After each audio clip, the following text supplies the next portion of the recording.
और यौम आज़ादी का दिन मनाना हम सब के लिए खुशी और मसरत का पैगाम है। उसके बाद मैं इस स्कूल के तमाम टीचर्स, इसी तरीके से मित्र मंडल और गांव से आने वाले मुअज़्ज़ज़ मेहमान किराम और तमाम तलबा का शुक्रिया अदा करता हूँ। इस स्कूल के मैदान के अंदर जो मंजर में और आप देख रहे हैं, मुल्क की तरक्की के लिए, विकास के लिए अगर उसको बाकी रखना है तो इसी तरीके से मुझे और आपको यहाँ बार बार आना पड़ेगा। आप लिख ले कि तमाम बिरादरान वतन को आपसी हुकूक, सम्मान और आदर दिए जाएंगे तो हमारे देश को दुनिया की महासत्ता के अंदर पहुंचने के अंदर ज्यादा देर नहीं लगेगी।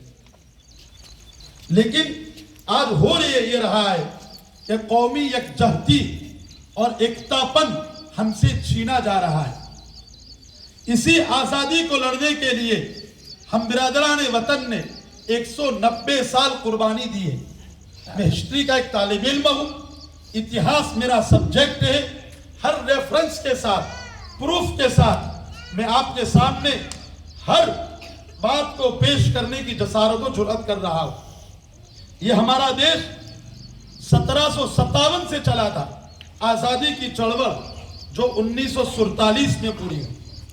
बस इस वक्त मैं आपकी 5 मिनट ले रहा हूं कि 4 फतवों ने मुझे और आपको इस देश की आजादी के लिए तरक्की दी और मुझे और आपको आगे बढ़ाया। सबसे पहला जो फतवा दिया वो शाह अब्दुल अजीज मुहद्दिस देहलवी ने दिल्ली में जब अंग्रेज पहुंचा तो उन्होंने कहा हर एक भारतीय के लिए अब ये जरूरी हो गया है कि इस देश की आजादी के अंदर बढ़ चढ़कर हिस्सा ले। दूसरा फतवा 1921 के अंदर हजरत शेखुल इस्लाम मौलाना हुसैन अहमद मदनी ने दिया और ये कहा कि अंग्रेज फौज के अंदर भर्ती होना हराम है। मौलाना को आरोपी बनाकर हॉल में पेश कर दिया गया। ये सच्ची देश प्रेमी और देशभक्ति है। अंग्रेज जज यूं कहता है, हुसैन अहमद पता है आपको इसकी पादाश में क्या सजा मिलेगी?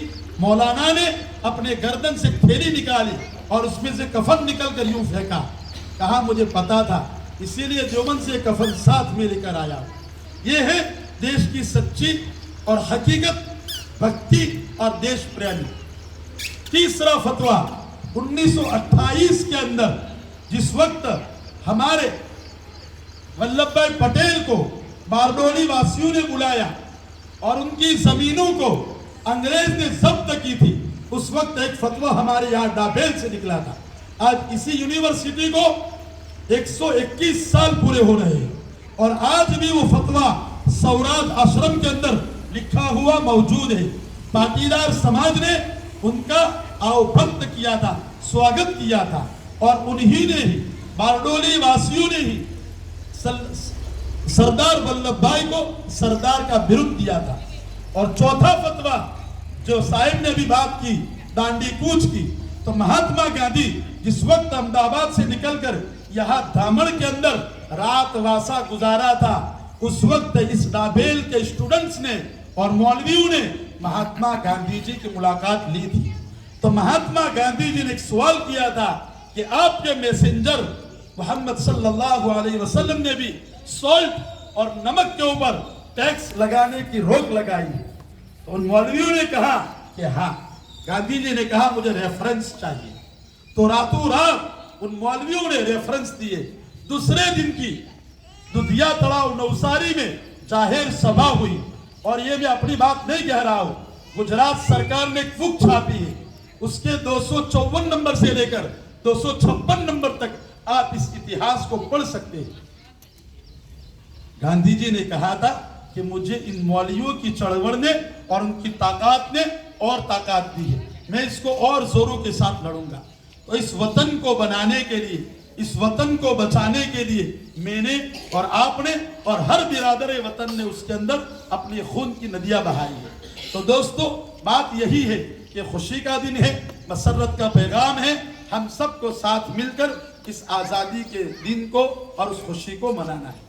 दूसरी बात मैं इतनी कहूँगा कि हमने जो गुलामी इख्तियार की थी उसकी बुनियादी वजह जहालत और अनपढ़ था।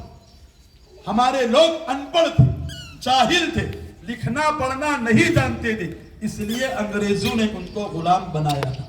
अगर हमने भी हमारी नस्लों को और हमारी औलाद को जाहिल रखा, इन स्कूलों में, इन कॉलेजों में, इन यूनिवर्सिटियों में नहीं भेजा, हो सकता है वो दिन वापस आएंगे कि हम फिर से एक बार गुलामी के अंदर चले जाएं। इसीलिए एजुकेशन फुल अपनी औलादों को दो और उनकी निगरानी करो कि आज वो क्या पढ़कर क्या आए। बस मैं इन्हीं दो बातों पर अपनी बातों को खत्म करता हूँ। वाखिर दावाना अल्हम्दुलिल्लाहि रब्बिल आलमीन।